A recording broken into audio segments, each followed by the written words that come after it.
Get ready with me. For 100 years, nakaligo ng person, kaya it's time to make a video.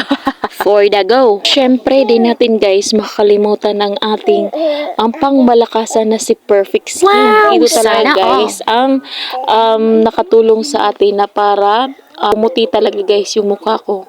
Wag na kayo magtaka guys kung bakit may pimples ako dahil natural lang yan sa babae guys na magkaroon ng pimples. Lalo na pag malapit na dumating barko. Ang ginamit ko pala sa aking mukha guys, ang ating rejuvenating facial toner na nakakalinis at nakakatanggal ng dumi na kumakapit sa mukha. At take note guys, ang ating Perfect Skin All Natural ay FDA approved siya guys. Check nyo lang guys sa FDA portal nyo para sure talaga kayo at hindi to eme-eme lang. Dahil may araw ngayon, syempre ang ginamit ko ang ating napakabango na rejuvenating sunblock na walang white cast. Wow! At sure ka talagang pinoprotektahan ka laban sa araw. Dahil may extra strength advanced UVA plus UVB plus anti-radiation sunblock bongga! SPF 45 tong sangkap. Kaya sure ka talagang sana protektado all! ka sa araw. At dahil nabudol ako sa TikTok shop, kaya napabili ako nitong 7-in-1 na makeup set. Wow! Bongga guys! Dahil napaka-cute guys, at sure kung patok ito sa ating mga girly na mahilig guys ng makeup.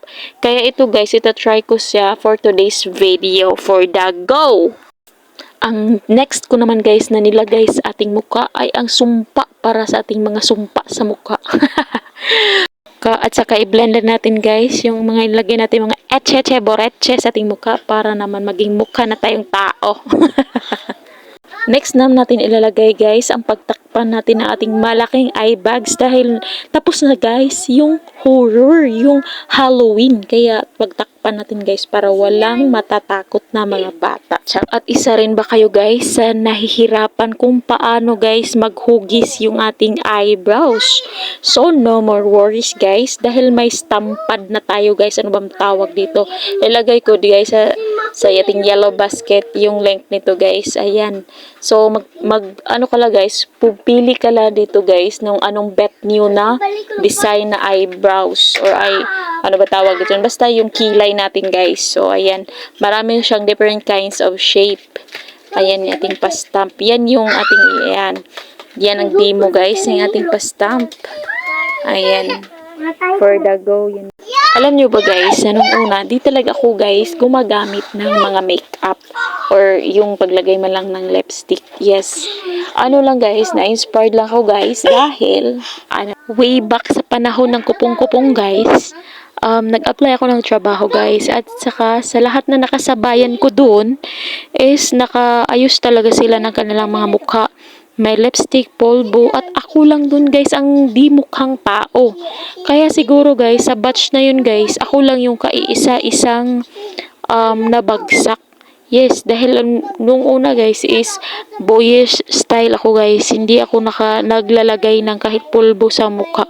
So siguro sa isip ng interviewer, hindi ako tao guys. Kaya hindi ako tinanggap. Sad to say guys.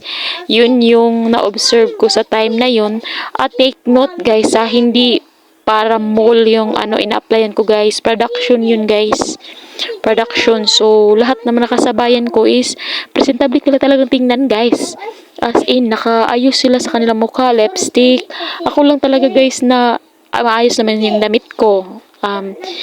Yun nga lang, nakapuyos ako ng buhok. Presentable akong tingnan guys. For me. No, pero hindi nga lang ako naglalagay ng mga lipstick, mga etche-boreche, polvo, ganyan. At saka, yun guys, bagsak ako. Kaya, natatak talaga sa isipan ko guys na kailangan talaga baguhin ko yung sarili ko para magkatrabaho ako. So, ayun lang guys. Ang story ko. So, thank you for watching guys and check out my yellow basket. Bye!